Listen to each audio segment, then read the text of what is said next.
What's up, people? All right, day two. By now, you should know what day two is, but if you don't, let me quick remind you. Day two is the media public workout. We're here, Latino night, Riyadh season. Now, some fighters do absolutely nothing. Some fighters do something. Some fighters do everything. We have got you covered, though, so make sure you stay locked in and tuned in. He hails from right here, Riyadh, Kingdom of Saudi Arabia, and he is undefeated with 6 wins, 1 win, coming by way of knockout. Ladies and gentlemen, please welcome Ziad Zizo Al-Mayyouf.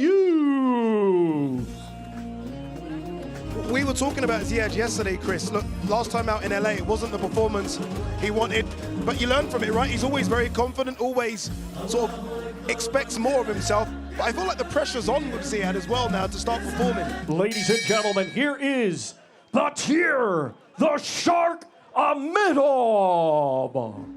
This man here, however, is somebody that just doesn't even think about the word pressure. When you've done what he has done in the amateurs and won a bronze in the Olympic Games and willing to take on anybody, pressure doesn't exist.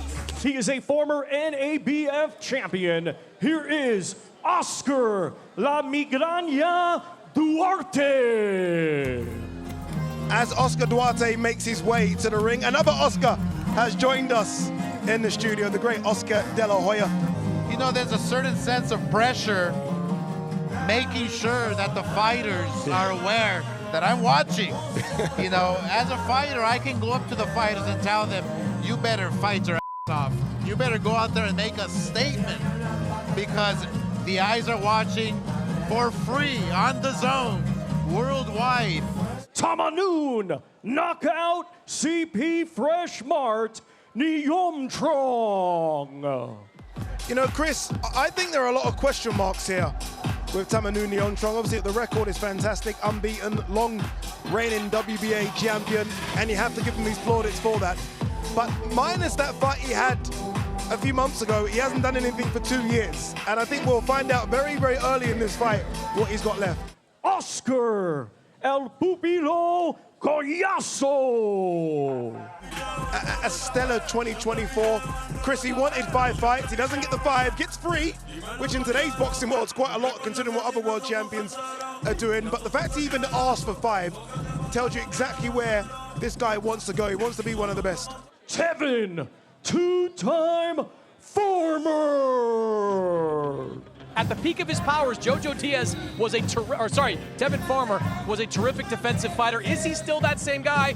We're going to find out on Saturday. Ladies and gentlemen, here is the undefeated William Camarón Zepeda. This guy is a special talent. He really is, and I think we're going to see that come Saturday night. Very, very special. When you look at the record again, Darren, 31 fights, 27 of those ending by knockout, obviously 31 wins. He is the current WBO Intercontinental Champion, Arnold Barbosa Jr. Chris, this was billed as a world title eliminator. In the last couple of minutes, I feel like things might have changed. What can you tell us? Yeah, this was originally scheduled to be a 12-round world title eliminator. It is now a 10-round fight with no elimination stakes on the line. I was just talking with Eric Gomez, the president of Golden Boy Promotions. He says the reason this is no longer an eliminator is simply because Arnold Barboza no longer wanted it to be one. He says he's had some issues with the WBO in the past. Look, he has been at the top of the WBO rankings for a long time, and they have yet to force him into a mandatory position. Right now, Teofimo Lopez is the world champion in that weight class. So no longer an eliminator for the WBO 140-pound title, now a 10-round fight. It's not that I had issues with them personally. It's just that I think the past like 4 or 5 fights I've been paying sanctioning fees, and I haven't got no title shot. You know what I mean? Let's be real. You know, I fought Alex Salcedo. I fought who I had a fight, and I haven't got no title shot. You know, so I hope that hope I can get a title shot. You know, from any organization, but it got to the point where that's extra money coming out of my pocket for my kids. Let's welcome the former unified super lightweight champion of the world, Jose Ramirez. What a fight this is, by the way. Jose Ramirez, former unified champ at 140 pounds, taking on the unbeaten Arnold Barboza Jr. That is the co-main event on Saturday night. Remember, it is all live and free on DAZN as well. All you need to do is go to DAZN.com/boxing.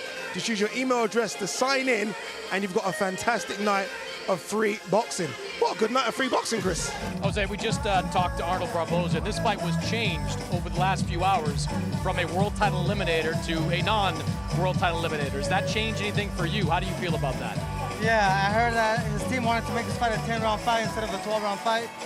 But, you know, I'm ready for a 12-round fight, and it doesn't make a difference. You know, I'm here to make sure I go out there and I dominate. Let's welcome the reigning and defending WBO Cruiserweight Champion of the World, the gentleman, Chris Billam-Smith.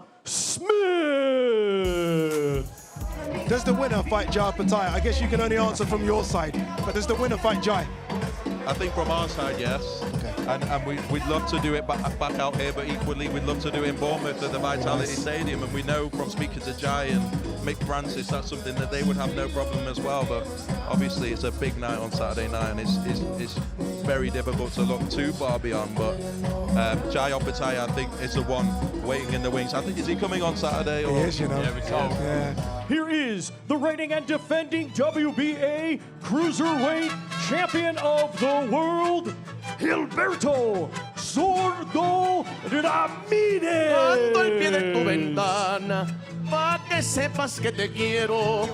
Chris, you texted Zurdo before that fight against Billam-Smith to wish him luck, and you said you wanted to make that fight happen right after. Obviously, that was a great performance by Gilberto, but when you watched that fight, did you see things there that you can exploit in the ring with him? Yeah, for sure. There's a really good performance from him, but I'm not Billam-Smith. I'm very different to him.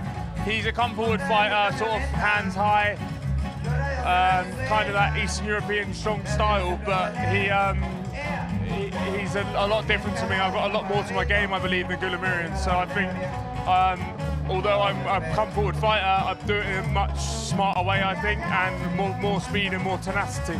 Talk to me about your opponent, Chris Billam-Smith. What do you know about him? Well, I know not much about him. I know that he's a champion, he's a great champion. But he has something that I want, another belt, and I want to accomplish it. I want to just give the fans whatever they want to see in the ring, and I want to keep my belt and take another belt.